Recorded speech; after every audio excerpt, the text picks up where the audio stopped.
PM Modi आज से 5 दिवसीय दौरे पर रहेंगे। दक्षिण भारत में 3 राज्यों की करेंगे यात्रा। सुबह 11 बजे से कन्याकुमारी और अन्य राज्यों का करेंगे दौरा।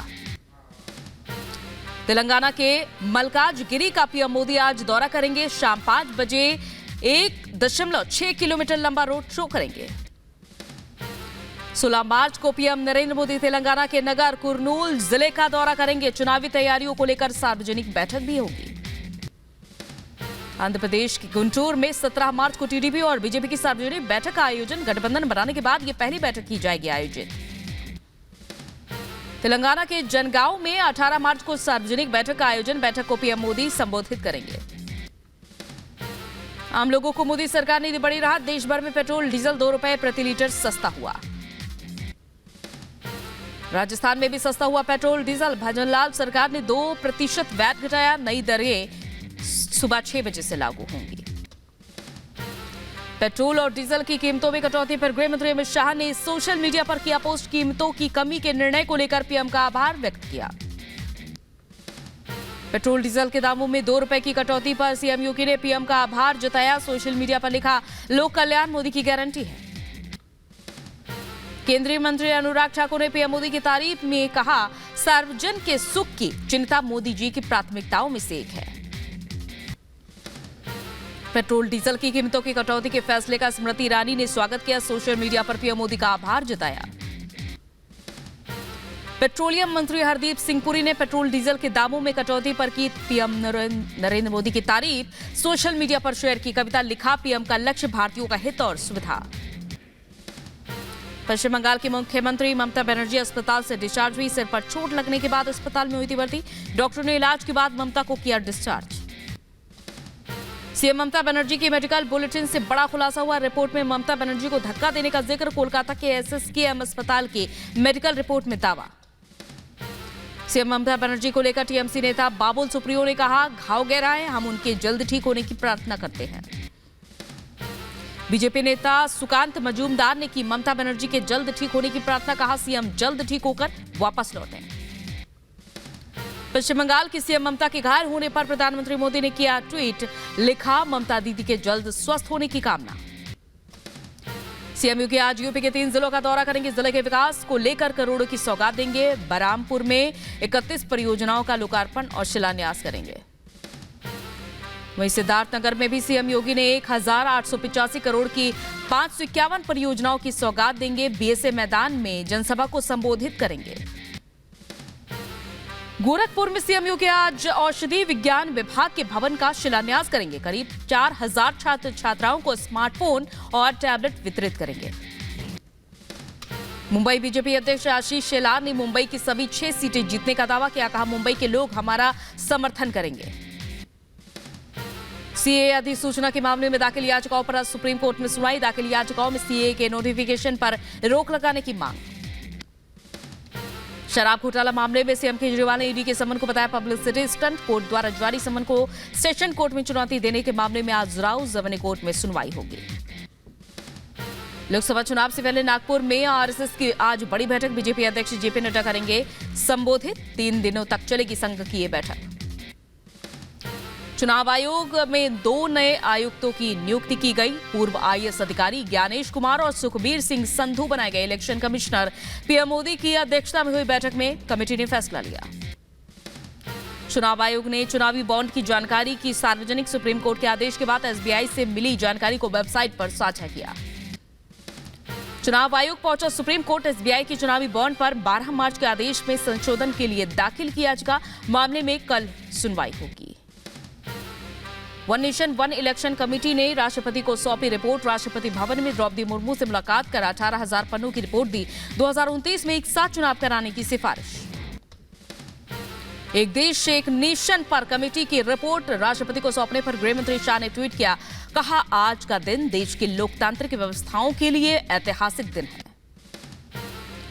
वन नेशन वन इलेक्शन का एआईएमआईएम अध्यक्ष असदुद्दीन ओवैसी ने विरोध किया। कहा, एक देश एक चुनाव से संघवाद को खत्म कर देगा। देश में एक पार्टी का शासन हो जाएगा। कांग्रेस ने वन नेशन वन इलेक्शन को बताया साजिश। कांग्रेस प्रवक्ता अशोक सिंह बोले, एक साजिश चुनाव के पहले इसे लाना महंगाई बेरोजगारी जैसे मुद्दों को ध्यान भटकाने के जैसा है। सीए को लेकर गृह मंत्री अमित शाह के शरणार्थी और घुसपैठिए में अंतर वाले बयान पर टीएमसी नेता कुणाल घोष ने पलटवार किया। कुणाल ने गृह मंत्री अमित शाह को घुसपैठ पर बोलने से बचने की सलाह दी। कहा, अगर घुसपैठ हो रही है तो ये गृह मंत्रालय की विफलता है। बीजेपी नेता शंकर घोष ने सीए को लेकर पश्चिम बंगाल की सीएम ममता बनर्जी पर भ्रम फैलाने का आरोप लगाया। वोट बैंक को बचाने के लिए फैलाया जा रहा भ्रम। उन्होंने कहा कि ममता का लक्ष्य पश्चिम बंगाल को पश्चिम बांग्लादेश में बदलना है। विपक्षी दलों के सीए का विरोध करने पर बोले गृह केंद्रीय मंत्री अनुराग ठाकुर, सीए ना लाते तो क्या पड़ोसी देशों में अल्पसंख्यकों के साथ ज्यादती होने देते। सीए पर बोले बीजेपी सांसद दिनेश शर्मा, मोदी राज में किसी भी तरह का कोई भेदभाव नहीं है। ममता, ओवैसी, राहुल, केजरीवाल ये सब दुष्प्रचार कर रहे हैं। जो आज इंटरव्यू दिया है अद्भुत है और स्पष्ट किया है गृह मंत्रालय की भी भारत सरकार की नीति को। और देखा भी जाए तो सीएए बिल्कुल भी किसी भी जाति या धर्म के विरुद्ध है ही नहीं। दिल्ली के जवाहरलाल नेहरू स्टेडियम में पीएम मोदी का हुआ भव्य स्वागत। प्रधानमंत्री ने हाथ हिलाकर लोगों का अभिवादन स्वीकार किया। पीएम मोदी ने दिल्ली मेट्रो के 2 नए कॉरिडोर का शिलान्यास किया। लाजपत नगर से साकेत जी ब्लॉक में और इंद्रप्रस्थ इंदलोक तक 8000 कई कॉरिडोर करेंगे। पीएम ने जवाहरलाल नेहरू स्टेडियम में स्वनिधि योजना के लाभार्थियों को संबोधित किया। कहा, रेहड़ी वालों के ठेले छोटे पर सपने बड़े हैं। वहीं स्ट्रीट वेंडर को ऋण भी वितरित किया। कहा, स्ट्रीट वेंडर स्वाभिमान से मेहनत करके परिवार का पालन करते और पहले की सरकार ने रेहड़ी पटरी वालों की सुध नहीं ली। पीएम मोदी ने कहा, गरीबों की गारंटी मोदी लेता है। मैंने गरीबों को पूछा भी और गरीबों को पूछता भी हूं। जिसको किसी ने नहीं पूछा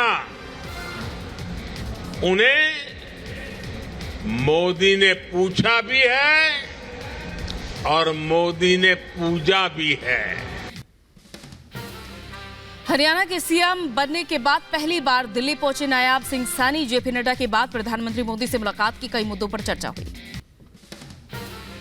भारत दौरे पर भूटान के प्रधानमंत्री टोबेगे, दिल्ली में पीएम मोदी और भूटान के पीएम के बीच हुई द्विपक्षीय वार्ता।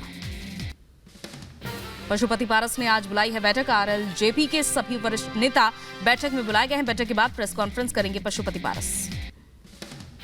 पंजाब के पटियाला से सांसद परनीत कौर बीजेपी में हुई शामिल। पार्टी की सदस्यता लेने के बाद बीजेपी अध्यक्ष जेपी नड्डा से मिली परनीत कौर की बीजेपी में शामिल होने पर बोले पंजाब बीजेपी अध्यक्ष सुनील जाखड़, एक बीजेपी करवा बढ़ता जा रहा है। एक करके जो कार्य है बढ़ता ही चला जा रहा है बीजेपी का। और दूसरी तरफ देखिए, बहुत सारे जो साथी हैं, मेरे भी पुराने कुलीग रहे हैं, वो सारे कांग्रेस छोड़ के आ रहे हैं। निषाद पार्टी के अध्यक्ष संजय निषाद का बड़ा बयान। कहा, उनकी पार्टी के कार्यकर्ता चाहते हैं कि प्रवीण बीजेपी की जगह निषाद पार्टी के सिंबल पर लड़े चुनाव। केंद्रीय मंत्री एसपी सिंह बघेल ने सपा अध्यक्ष अखिलेश यादव पर साधा निशाना। कहा, मुलायम सिंह यादव धरती पुत्र थे, अखिलेश यादव ट्विटर पर पुत्र है। बड़ी घटना होने पर ये सिर्फ ट्वीट करते हैं, मौके पर जाते नहीं। रहता था कि मुलायम सिंह यादव जी अपने कार्यकर्ताओं के लिए पूरे डिवोटी थे। वो आंदोलन के जनक थे, धरना रैली प्रदर्शन से निकल करके आए थे। ये सुविधा भोगी है। वो धरती पुत्र थे, ये ट्विटर पुत्र हैं। दिल्ली के सीएम अरविंद केजरीवाल आज जाएंगे गुजरात। बड़ोदरा में आम आदमी पार्टी का चुनावी कैंपेन लॉन्च करेंगे। केजरीवाल के साथ पंजाब के सीएम भी मौजूद रहेंगे। केंद्रीय मंत्री अनुराग ठाकुर ने केंद्र सरकार का आभार व्यक्त किया। अनुराग ठाकुर ने कहा, केंद्र ने हिमाचल को 16,000 घर दिए हैं, तो वहीं रक्षा मंत्री ने हमीरपुर जिले के भोरंज में पॉलिटेक्निक को मंजूरी दी है। गृह मंत्री अमित शाह ने जम्मू, कोच्चि और रायपुर में एनआईए दफ्तर का उद्घाटन किया। वीडियो कॉन्फ्रेंसिंग के जरिए एनआईए के आवासीय परिसर का भी शिलान्यास किया गया। गृह मंत्री अमित शाह ने एनसीआरबी वेबसाइट और मोबाइल ऐप संकलन लॉन्च किया। ऐप में नए आपराधिक कानूनों के बारे में जानकारी है। मनीष सिसोदिया को सुप्रीम कोर्ट से झटका। दिल्ली शराब घोटाले में सुप्रीम कोर्ट ने सिसोदिया की क्यूरेटिव याचिका खारिज की। मुजफ्फरनगर में कृषि मंत्री सूर्य प्रताप शाही ने कई कार्यक्रम में शिरकत की। सरकार के कामकाज का बखान किया। मोदी जी और योगी जी की सरकार ने आतंकवाद से देश को मुक्त किया है, देश के लोगों को सुरक्षा दिया है, आम आदमी का भरोसा बढ़ाया है और सरकार के कार्यक्रमों को जमीन पर उतारा है। यूपी के लखीमपुर खीरी में चुनाव और त्योहारों को लेकर पुलिस ने मार्च किया, लोगों से शांति व्यवस्था बनाए रखने की अपील की। बदायूं लोकसभा सीट से सपा प्रत्याशी घोषित होने के बाद शिवपाल यादव क्षेत्र में उन्होंने भ्रमण किया, लोगों से मुलाकात की। यूपी के एटा में शादी के एक दिन पहले लड़की ने शादी से इनकार किया, पतला लड़का होने के चलते शादी से इनकार। यूपी में दंगाइयों पर योगी सरकार सख्त है, सीएम योगी ने दिए 41 दंगा नियंत्रण वाहन खरीदने के निर्देश। 31 मार्च तक 41 दंगा नियंत्रण वाहन खरीदे जाएंगे। यूपी विधान परिषद चुनाव में बीजेपी के 7 एमएलसी निर्विरोध निर्वाचित हुए, सपा से 3, सुभाषपा अपना दल के भी प्रत्याशी निर्विरोध निर्वाचित। बिहार में 11 सदस्य एमएलसी चुने गए, सीएम नीतीश कुमार भी एमएलसी चुने गए, निर्विरोध निर्वाचित हुए 11 सदस्य। बिहार में आज मंत्रिमंडल विस्तार की संभावना, जल्द ही एनडीए की सीटों के बंटवारे का भी ऐलान होगा। बिहार में एनडीए के बीच सीट बंटवारे पर बोले सीएम नीतीश कुमार, सब हो गया है, मंत्रिमंडल विस्तार भी जल्द हो जाएगा। जल्दी हो जाएगा, रिजल्ट आ जाएगा। मंत्रिमंडल विस्तार जल्दी होगा, सब चीज के बारे में खबर तुरंत मिलेगा अभी आपको। अरे हम उसमें लगे हुए हैं। संदेश काले मामले में मुख्य आरोपी शाहजहां शेख को झटका, कोर्ट ने जमानत याचिका खारिज की। सपा विधायक गायत्री प्रजापति के ठिकानों पर ईडी की छापेमारी के बाद गायत्री प्रजापति की पत्नी की तबीयत बिगड़ी। सीएम भजन लाल ने अस्पताल में राजस्थान सरकार के मंत्री ओटाराम देवासी का जाना हालचाल, ओटाराम देवासी को आया था हार्ट अटैक। दुबई में ओडिशा जनजाति कलाकारों का शिविर का आयोजन हुआ, रेत कलाकार सुदर्शन पटनायक ने अपनी पेंटिंग का प्रदर्शन किया। यूपी के झांसी में चेकिंग अभियान के दौरान पुलिस टीम को बड़ी सफलता हाथ लगी, गांजे की खेप के साथ 5 लोगों को गिरफ्तार किया गया। यूपी के एटा में जनसेवा केंद्र पर शातिर चोरों ने बोला धावा, करीब 46,000 से ज्यादा रुपए लेकर फरार हुए।